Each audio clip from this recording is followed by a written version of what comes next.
pivot à l'aveugle, c'est pas un pivot où tu vas faire un 90 degrés. C'est juste un petit tapé de roue et revenu.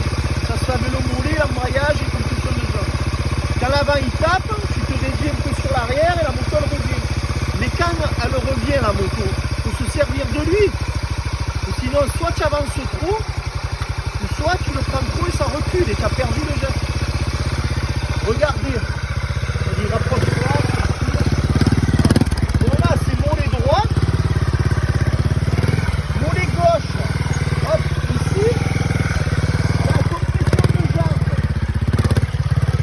Hop, je me suis servi de mon embrayage. Là, pareil, mollet droit. Ici, je peux m'arrêter pour ceux qui veulent. Mais quand je fais mon cabrage, vous le faites trop tôt. Il faut avancer un peu et je le fais de là. Regardez.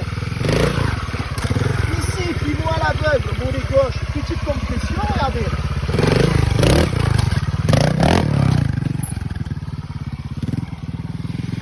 Un pivot à l'aveugle, c'est ça. Mollet droit, petite compression, gaz.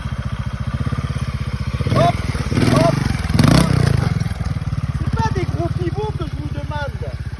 C'est des pivots très précis, comme un déplacement. Donc du coup, pour finir, un pivot à l'aveugle, qu'on ne voit pas trop, c'est un peu un déplacement. Et ça, c'est plus important qu'un grand pivot. On n'en fait jamais des grands pivots. Et le libérer les cale-pieds, c'est le faire comme il faut. C'est pas le faire qu'au gaz.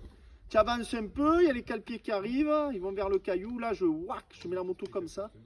Frein arrière, frein avant, je pose. C'est super intéressant ce geste-là. Ça vous permet de savoir où aller la moto, l'assiette de la moto. Et en plus, derrière, il y a un freinage, donc c'est cool. C'est bon les chouchous? Je ne peux pas mieux l'expliquer. Hein. Après, il y a un certain moment dans le pivot à l'aveugle, on sent que je redresse un peu la moto. Par exemple, là, ce que j'ai ressenti, c'est que ici, je suis en virage. Et quand je cabre, pour éviter de trop tourner, j'ai moins mon appui gauche. Par contre, quand je retape, j'ai pas mon appui gauche, je tire et je mets mon appui gauche. Mais ça, vous devez le sentir. Parce que si tu fais tout avec le mollet, tu vas là-bas, comme il disait, Guy. Il me dit, ouais, mais moi je vais le faire et je vais tomber là. Forcément, si tu as trop le mollet, ça va trop tourner, ça va venir s'écraser à gauche. Donc à des moments, dans ce type d'exercice, ta moto elle redevient un peu droite.